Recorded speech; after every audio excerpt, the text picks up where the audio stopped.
Nkuko mubimenyere rero uyu munsi ni Champions League tugiye kuganiraho muri rusange, ariko turaza kurebera hamwe mu mikino yabaye, tuze no gutera imboni mu mikino iri buze kuba uyu munsi.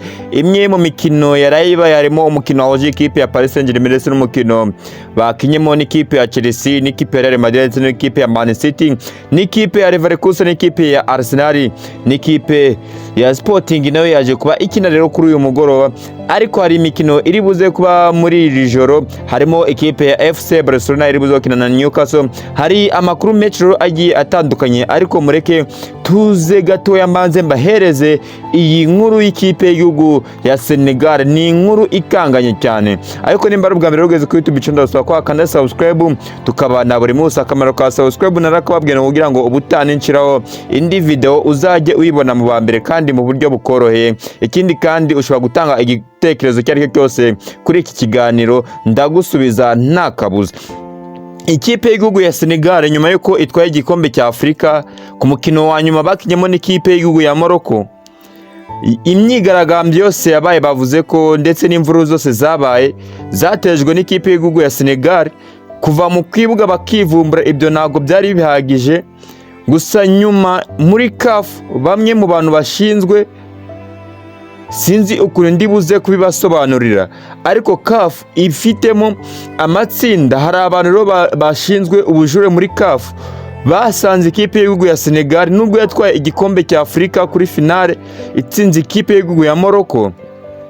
CAF bamwe mu bantu bashinzwe ubujurire bagiye barajurira, bemeza ko ikipe y'igihugu ya Senegal yateje imvururu nyuma ikaza gutwara igikombe cya Afrika, ariko mu by'ukuri izo mvururu nizo zagarutse ku ikipe y'igihugu ya Senegal zabaye. CAF ifata umwanzuro uvuga gutya ko ikipe y'igihugu ya Senegal idakwiye kugumana igikombe cya Afrika, ko kigomba gushikirizwa ikipe y'igihugu ya Morocco.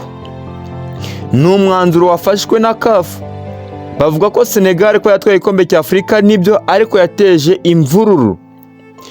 Sinzi urwego bafashe cyangwa se andi makosa bagendeho bakavuga ko iyi Morocco yagombaga gutsinda, ariko bijyanye na punishment, bijyanye n'ibihano bafatiye ikipe y'igihugu ya Senegal n'igikombe kwa cyahabwa ikipe y'igihugu ya Morocco, bafashe ibitego cyangwa se maga. Ikipe y'igihugu ya Senegal yatewe impaga y'ibitego 3-0.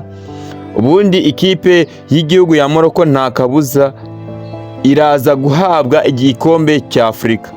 Namwe mu makuru nagomba kubabwira nk'abantu tubana hano buri buzi kuri YouTube channel yacu yitwa Imanda Sport TV. Namwe mu makuru agezweho kandi twavuga ko ku bakunzi ba Senegal kabisa ari inkuru y'icyamugongo. So mureke tugaruke ku mukino wa Champions League wahuje ikipe ya Real Madrid n'ikipe ya Man City. Yari umukino wo kwishyura kuko umukino ubanza wabereye kuri stade ya Real Madrid. Ikipe ya Real Madrid yatsinze ikipe ya Man City ibitego 3-0. Yari umukino wo kwishyura. Abantu benshi batekereza ko iyi kipe ya Man City iri buze gutsinda ikipe ya Real Madrid ubundi ikaba yayisezerera, ariko ntabwo ariko byaje kuba birangira kuko abantu icyo bari biteze muri Man City ntabwo ari cyo babonye byarangiye. Ikipe ya Real Madrid isezereye Man City mu buryo bworoshye cyane, bworoshye.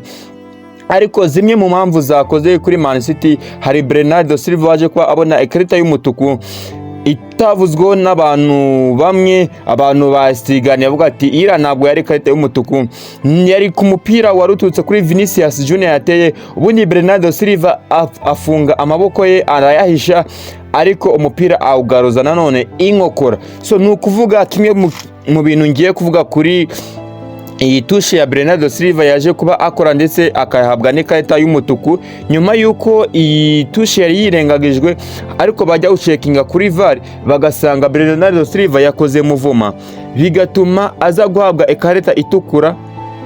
Ubundi ikipe ya Manchester City iba itangiye gucika intege, cya cyizere cyo kwishyura ikipe ya Real Madrid kirayoyoka cyose. So nukuvuga iyo umuntu ahishe amaboko, hari natural position kumye umubiri wawe uba umeze nta muvomo wakoze. Kuba yari yahishe amaboko nibyo, ariko bitewe n'ukuntu Vinicius Junior yateye mu zamu bituma amaboko ye nubwo ahishe ayakoresha muvoma. Abantu baze gusubira muri video neza, uyu Bernardo Silva rero amaboko ye akoresheje muvoma nubwo yarahishe, bituma abasha gukoramo umupira wari mwiza. So basubiye kuri VAR basanze uyo Bernardo Silva yakoze muvoma, ikindi kandi yakuyemo n'igitego bituma aza guhabwa ikarita itukwa. Ku ruhande rw'ikipe ya Man City rero yari amahirwe ayoyotse, mu gihe ku ruhande rw'ikipe ya Real Madrid yari amahirwe yongere kuba baseza ikipe ya Manchester City mu buryo bworohe. Habaho gusimbuza ku ruhande rw'ikipe ya Man City, bavanyemo Erling Haaland bashiramo abakinyi bagiye batandukanye, ariko gukuramo Erling Haaland bagasigamo Jeremy Doku bagashiramo ba Semenyo ndetse n'abandi bakinyi yari tactical y'umutoza Pep Guardiola. Yavugaga ati aba bakinyi nimba twabonye ikarita itukura tukaba dufitemo Haaland ni umukinyi mwiza watsinze igitego kuri uyu mukino, ariko kuzana tactically aba bakinyi bafite technique badafite iyo strength ngiya Haaland cyangwa se iyo speed. Haaland ni umukinyi mwiza wagufasha mu gukina, ariko Haaland akenera ko umupasa umupira ahantu biri buze kumworohera ko ari buze guhita awudepoza, n'umukinyi ukora finish nziza. Ariko muri ikipe ya Real Madrid yari ifite abakinyi bayo bacyuzuye. Kuri ikipe ya Man City abakinyi yasabwaga kugira ngo ikine uyu mukino ntago ari karite ya Haaland. Haaland ni umukinyi mwiza wakina ahari hose, abe hasi cyangwa se hejuru, ariko ku ikipe nka Man City yari yabonye ikarita itukura yagomba kurekamo Jeremy Doku, Haaland akavamo, n'ibyo bagashiramo Semenyo. Impamvu yagomba gushiramo Semenyo nta kindi kintu yari ari kubara, nimba uretsemo Jeremy Doku uri gukina n'abakinyi bakurusha umubare, bivuze ngo kugira ngo ukine bigusaba kwerimina umukinyi. Icyo kintu sinzi nimba muri kucyumva, bigusaba kwerimina umukinyi, kandi Haaland ntago ari umukinyi wavuga ko afite ayo macenga ari buze gucenga umudefenseri ubundi akaba yatera umupira mwizamu akaba yagutsindira igitego. Yavuze ati dukeneye abatekinisiye b'abakinyi b'abatekinisiye noneho bashobora gucenga bakinjiramo imbere ubundi bagatsinda. Kuri Erling Haaland usaba ngo mu mupase nimufata b'abakinyi bashobora kumupasa, Haaland ntago ari buze gukina muri uyu mukino. So bafashe Jeremy Doku bamurekamo bashiramo Semenyo akina ku rundi ruhande rugumaho Jeremy Doku. Bagerageje gutera imipira myinshi cyane nyuma yuko Erling Haaland yaravuye mu ikipe ya Man City, yatsinze ibitego bibiri ariko biri offside. No kuba kimwe mu bintu ikipe ya Real Madrid yicishije ikipe ya Man City harimo na offside trap, kubatega agatego, kuko ikipe ya Manchester City yari iri ku gitutu cyo kwishyura, byatumaga yirukanyiraga cyane mu mukino, ubundi bakabarariza igitego batsinze bagasanga bari muri oruje. So ni ikipe ya Man City umutoza Pep Guardiola yakoze ibishoboka byose ashiramo abakinyi b'abatekinisiye, kuko yabonaga gufata Erling Haaland akamugumisha kuri point nka nimero 9, ku rundi ruhande batuzuye Erling Haaland udakunze kugaruka neza cyane kuri speed ngo awufashe kudefanda, mu gihe ikipe ya Real Madrid yari batatse.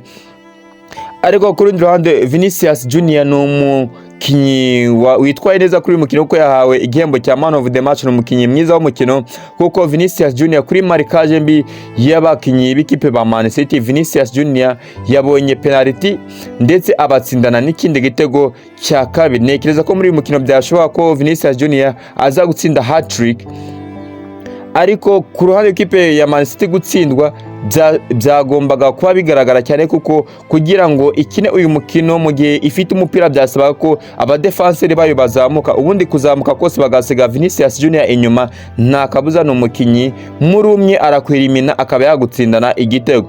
Man City rero yakoze ibishoboka byose, izana abakinyi batandukanye, by'umwihariko b'abakinyi bashobora gucenga ubundi bagatera mwiza, bavanamo abamediateri ashiramo abakinyi bashobora kwamuhereza ibisubizo byose mu buryo bushoboka. Ariko ibirangira ikipe ya Manchester City itsinzwe na Real Madrid. So kuri icyo rero Real Madrid isezereye ikipe ya Man City, ku ruhande rw'ikipe ya Arsenal nayo yasezereye ikipe ya Leverkusen, ikipe ya Paris Saint-Germain yasezereye ikipe ya Chelsea mu bitego bitari bike, ibitego 8. So ikipe ya Manchester City nta kindi kintu yari ifite gukora. Kubona ikarita kare kwa Bernardo Silva byatumye icyizere kigabanyuka, kuko ku mukino utari watangira umutoza Pep Guardiola yavuze ati abakinyi banjye nimba nta cyizere bafite cyo gutsinda iyi Real Madrid tukayikuramo, ntibirirwe bajya kuri stade. Ariko nyuma y'uko Bernardo Silva yabonye ikarita itukura, ikipe ya Real Madrid yabaye noneho able to play, irirekura irakina. Iyi kipe ya Man City rero ni ikipe itari mu bihe byiza, isezero muri Champions League, muri Premier League Arsenal irayirusha amanota atari makeya. Ni ikipe wavuga ko ikomeje kuburanirwa muri byose. Ini Mandela Sport TV ikugezaho, kanda subscribe tubane buri munsi. Ngende ari Rwanda Rikabito ducumbikano na hasa 10 z'umugoroba turi buze gusesengura ikipe ya FC Barcelona ndetse n'ikipe ya Newcastle. Ciao ciao, ngendi ari Rwanda.